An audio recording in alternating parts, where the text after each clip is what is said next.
नाही, मी अजून काय तिकडे गेलो नाही. संध्याकाळी पूर्ण बोलेन. परंतु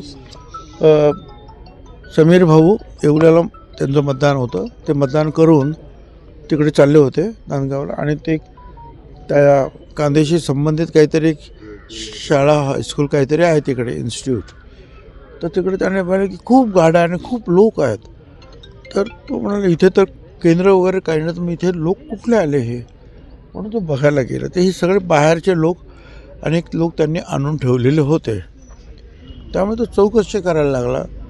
तितक्या सचिन मानकर आणि कांदे हे दोघेजण तिथे आले आणि त्यांनी जे दादागिरी करायला सुरुवात केली. असंही ऐकायला येतं की तो सचिन मानकर, आणि असं वाटतं तो पॅरोलवर आला की काय माहीत नाही की काय, परंतु नॉन हिस्ट्री सीटर आहे. आणि त्याने वेपन्स पण बाहेर काढलं. काय रिव्हॉल्वर पिस्तूल काढलं बाहेर, काय असेल. त्याच्यानंतर कांदे आणि तो नेहमीप्रमाणे शिवीगाळ समीरला करायला लागला.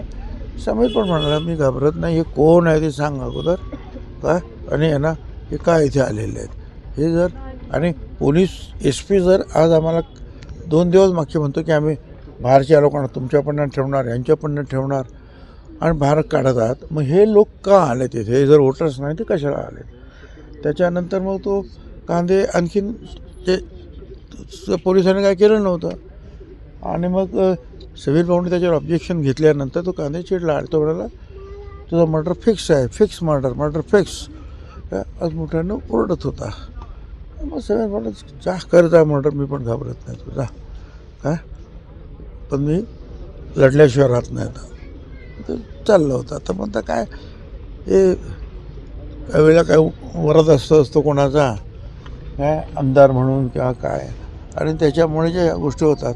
म्हणजे पहिल्या दिवशीसुद्धा त्याने ज्या घाणेरड्या शिव्या त्याला दिल्या समीर भुजबळांना, हे सुद्धा लोकांनी पाहिलं. आणि आता मी तुझा मर्डर करेन काय असं सारखा ओरडत होता, ते सुद्धा TV वाल्यांनी पाहिलं. आता अशी माणसं जे आहेत हे राजकारणामध्ये आणि विधान भवनामध्ये यायला लागले, तर मग काय होणार काय कळत नाही मला. पण उघडपणे सर्व लोकांसमोर आणि पोलिसांसमोर असं धमकी देणं हे योग्य आहेत का लोकप्रतिनिधी? अयोग्य तर आहे. त्याच्यावर धमकी दिली, कोणी रिव्हॉल्वर दाखवलं, त्या सगळ्या केसेस त्यांच्यावर व्हायला पाहिजे. काय पोलिसांनी निर्भयपणे काम केलं पाहिजे.